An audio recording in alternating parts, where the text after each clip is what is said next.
Este video es presentado por los estudiantes de la Facultad de Derecho de la Universidad Santo Tomás, de la Cátedra de Introducción al Derecho. En primera instancia, indagaremos sobre los derechos fundamentales. El concepto de derechos fundamentales se originó en Francia, con la Declaración de Derechos Humanos de 1948. Esto sucedió luego de que se dieran a conocer todos los crímenes atroces que habían sido cometidos por los nazis después de la Segunda Guerra Mundial. La comunidad internacional tomó la decisión de hacer un bosquejo o un borrador de una carta en donde se dieran a conocer todos los derechos y valores que defendían a cualquier ser humano sobre el nazismo y el fascismo en principio. Eleanor Roosevelt fue una de las pertenecientes de un comité conformado por 18 países para redactar dicha carta. John Peters Humphrey fue el encargado de redactar la carta y luego fue revisada por el francés René Cassin para finalmente ser publicada. Los derechos fundamentales hoy en día se conocen como derechos inalienables e inviolables para cualquier ser humano. La persona humana es titular de derechos fundamentales por el simple hecho de ser persona, es decir, que estos derechos no pueden ser o arrebatados o negados. Como sabemos, el derecho positivo es en principio el conjunto de normas jurídicas escritas que rigen el comportamiento de los ciudadanos en una sociedad. En nuestro caso la conocemos como la Constitución Política de Colombia. Algunos de los derechos fundamentales que se encuentran positivizados son el artículo 11 con el derecho a la vida, el derecho a la libertad e igualdad ante la ley encontrado en el artículo 13. En el artículo 19 podemos encontrar el derecho a la libertad de cultos, entre otros derechos fundamentales que se encuentran positivizados. También encontramos los llamados derechos fundamentales innominados, los cuales no tienen nombre en la Constitución. Quiere decir que no se encuentran positivizados, es decir, escritos en la Constitución, pero que a pesar de ello se consideran fundamentales gracias a su gran relevancia. Los convenios y tratados internacionales que se encuentran suscritos en un Estado no pueden ser negados o ignorados, puesto que esto hace parte del bloque de constitucionalidad. Algunos de los derechos fundamentales innominados se consideran explícitamente necesarios para el desarrollo de una vida digna, aunque no estén inscritos en la Constitución, como lo son la dignidad humana, el mínimo vital, la estabilidad laboral, entre otros. Otro de los temas que se explicarán son las acciones constitucionales. Se conocen en principio como garantías o mecanismos que les permiten a las personas proteger sus derechos o intereses, pero también les otorga una mayor participación social para la defensa y para la representación de los ya mencionados intereses propios o generales. Dentro de las acciones constitucionales en Colombia podemos encontrar las siguientes, las cuales son la acción de tutela, la acción de cumplimiento, la acción popular, la acción de grupo, la acción de habeas corpus y la acción de habeas data. ¿Cuáles derechos se han visto afectados durante la pandemia? Para comenzar, es pertinente aclarar la situación en la que nos encontramos. El COVID-19, también conocido como coronavirus, es una amplia familia de virus que pueden causar diversas afecciones, desde el resfriado común hasta enfermedades más graves. El coronavirus es una nueva cepa de virus que no se había encontrado antes en el ser humano. La Organización Mundial de la Salud, el pasado 11 de marzo, declaró la caracterización del coronavirus como una pandemia debido a su velocidad en propagación, lo que significa que los países en donde haya brote de este virus deberán tomar ciertas medidas. Respecto a Colombia, el primer brote del virus se dio a conocer el día 6 de marzo, lo cual conllevó a iniciar la cuarentena nacional el día 20 de marzo y con el decreto 417 del 17 de marzo del 2020 se declaró el estado de emergencia económica, social y ecológica en todo el territorio nacional. En este momento estamos bajo el decreto 749 del 28 de mayo del 2020, en el que se establece que estaremos en cuarentena preventiva obligatoria hasta el 1 de julio, con el fin de evitar un contagio masivo en el país. Hemos decidido trabajar con dos de los derechos fundamentales que se han visto afectados. Uno de esos es el derecho al trabajo. Esto lo podemos encontrar en el artículo 25 de la Constitución y dice que el trabajo es un derecho y una obligación social y goza en todas sus modalidades de la especial protección del Estado. Toda persona tiene derecho a un trabajo en condiciones dignas y justas. Desafortunadamente, debido a la pandemia que ha provocado el virus y la cuarentena en la que nos encontramos, muchas personas han perdido sus empleos, mientras que a algunas otras se les ha abusado las condiciones dignas y justas en las que deben trabajar. Un ejemplo puede ser el caso del señor Helber Bolívar, quien permaneció 50 días viviendo en una bodega. El señor es un celador y lo dejaron todo este tiempo al cuidado de la bodega. Trabajó las 24 horas del día durante más o menos 2 meses. Este hombre ni siquiera estaba viviendo bajo condiciones dignas, ya que cuenta que tenía que dormir en unas sillas que de alguna manera convirtieron en una cama. Sus hijas, que además eran menores de edad, les llevaban comida y se la pasaban por una rendija que tenía a la puerta.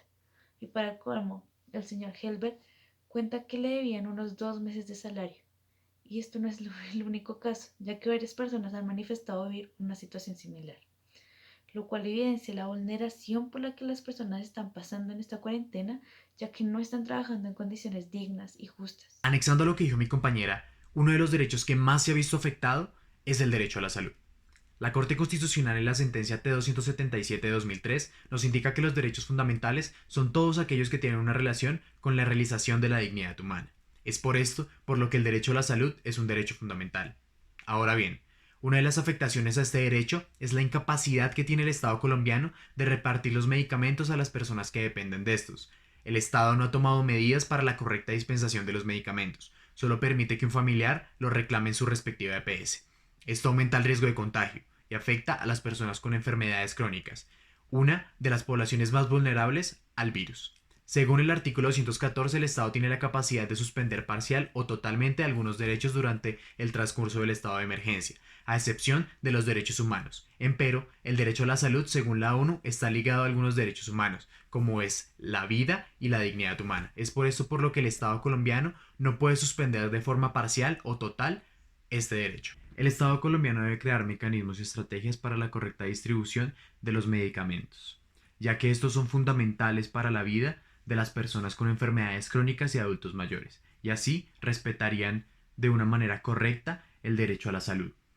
Una de esas estrategias puede ser implementar domicilios a puntos estratégicos de la ciudad, para que un familiar de las personas afectadas pueda desplazarse hasta el lugar donde se están haciendo los domicilios y ahí reclamar sus medicamentos. Esto disminuiría el riesgo de contagio. Para proteger los derechos vulnerados en el marco de la pandemia, los ciudadanos tienen las acciones constitucionales. Una de las acciones constitucionales que los ciudadanos pueden usar es la acción de tutela.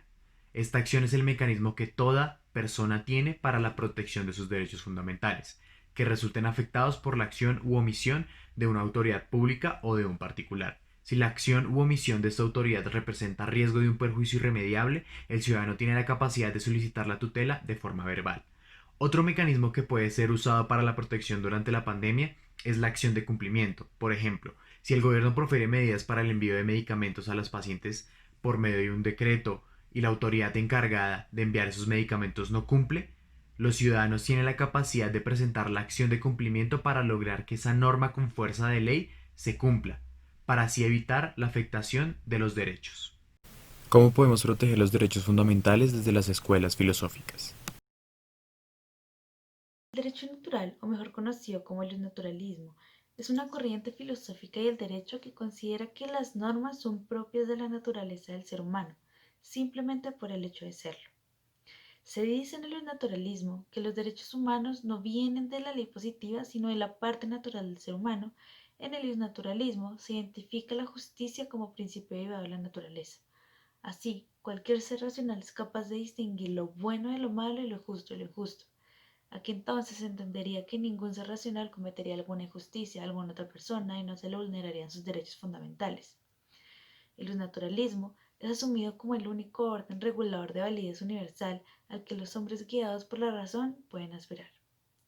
A pesar que varios pensadores plantean ciertas diferencias de acuerdo al naturalismo, todos coinciden en que el derecho natural es la única manifestación universalmente válida y necesaria de lo que debe ser un orden justo y racional, y es por esto que el derecho positivo no debe hacer otra cosa más que guardar celosamente el cumplimiento y el respeto de este derecho natural.